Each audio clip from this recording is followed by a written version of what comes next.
Contes et légendes des héros de la mythologie. L'histoire d'Orphée, première partie. Orphée chante. Il chante en parcourant les prés et les bois de son pays, la Thrace. Il s'accompagne de sa lyre, un instrument qu'il a perfectionné en lui ajoutant 2 cordes, si bien qu'à présent elle en possède 9. 9 cordes, en hommage aux 9 muses. Son chant est si beau que les pierres du chemin s'écartent pour ne pas risquer de le blesser. Les branches des arbres se penchent vers lui et les fleurs s'empressent d'éclore pour mieux l'écouter. Soudain, Orphée s'arrête. Devant lui se tient une jeune fille d'une grande beauté. Assise sur la berge du fleuve Péné, elle peigne ses longs cheveux et s'interrompt à l'arrivée inopinée de ce voyageur. Elle est presque nue, comme le sont aussi les naïades qui peuplent les eaux vives. Orphée et la nymphe se font un moment face, surpris et éblouis l'un par l'autre. « Qui es-tu, belle inconnue » lui demande enfin Orphée en s'approchant. « Je suis Eurydice, une dryade. » À l'étrange et délicieuse douleur qui lui étreint le cœur, Orphée comprend que l'amour qu'il éprouve pour cette belle nymphe est immense et définitif. « Et toi » demande enfin Eurydice, « quel est ton nom ?»« Je m'appelle Orphée. Ma mère est la muse Calliope et mon père Apollon, le dieu de la musique. Je suis musicien et poète. » Plaquant quelques accords sur son instrument, des cordes tendues sur une superbe carapace de tortue, il ajoute « Vois-tu cette lyre ? J'en suis l'inventeur et je l'ai appelée cithare. » « Je le sais. Qui n'a entendu parler de toi, Orphée ?» Orphée se rengorge. La modestie n'est pas son fort. Il est ravi que sa renommée ait déjà atteint la nymphe. « Eurydice, murmure-t-il en s'inclinant devant elle, je crois que Cupidon m'a décoché l'une de ses flèches. » Cupidon, c'est le dieu de l'amour. Flattée et ravie, Eurydice éclate de rire. « Je suis sincère, insiste Orphée. Eurydice, je veux t'épouser. » Caché dans les roseaux du rivage, quelqu'un n'a rien perdu de la scène. C'est un autre fils d'Apollon, Aristée, devenu apiculteur et berger. Lui aussi aime Eurydice, mais la belle nymphe l'a toujours repoussé. Il mord son poing serré pour ne pas hurler sa jalousie, et il jure de se venger.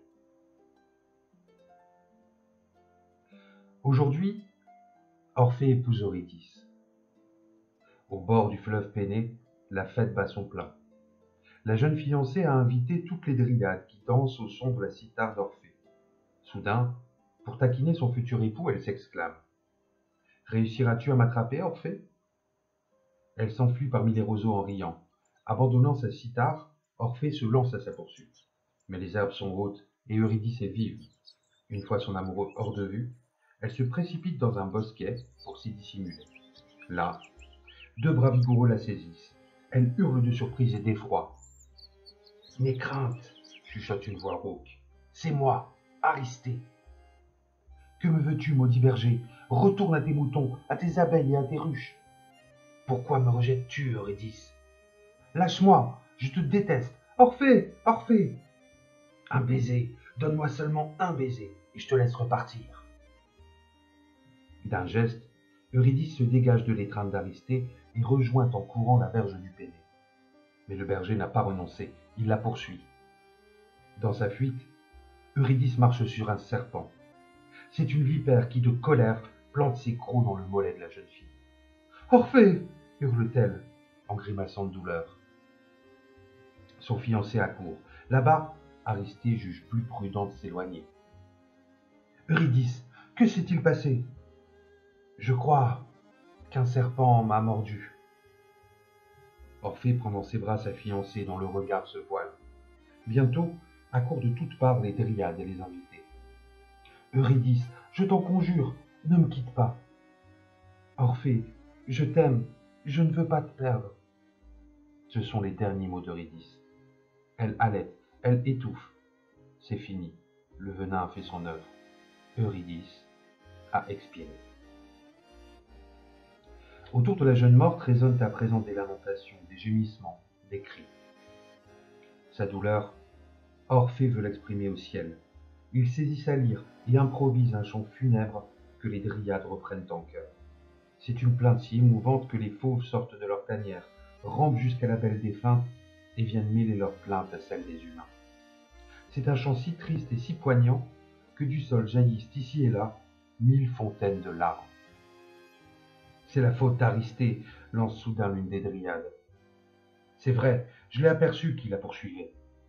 Méchant Aristée, allons détruire ses ruches. Oui, tuons toutes ces abeilles. Vengeons notre ami Eurydice. Orphée est inconsolable. Il assiste à la cérémonie funèbre en sanglotant. Les dryades, émues, lui murmurent. Allons, Orphée, tu ne peux plus rien faire. À présent, Eurydice a rejoint les bords du Tartare, les fleuves des enfers où se rassemblent les ombres. À ces mots, Orphée sursaute et s'écrie. Vous avez raison, elle est là. Il me faut donc aller l'y rechercher. Autour de lui fussent quelques protestations ahuries. La douleur a-t-elle fait perdre la raison à Orphée? Le royaume des ombres est un lieu d'où nul ne revient. Son souverain, Pluton, et l'horrible monstre Cerbère, son chien à 3 têtes, veillent à ce que les morts ne quittent pas le domaine des ténèbres. J'irai, insiste Orphée, j'irai et je l'arracherai à la mort. Le dieu des enfers consentira à me la rendre. Oui, je le convaincrai avec le chant de ma lyre et la force de mon amour.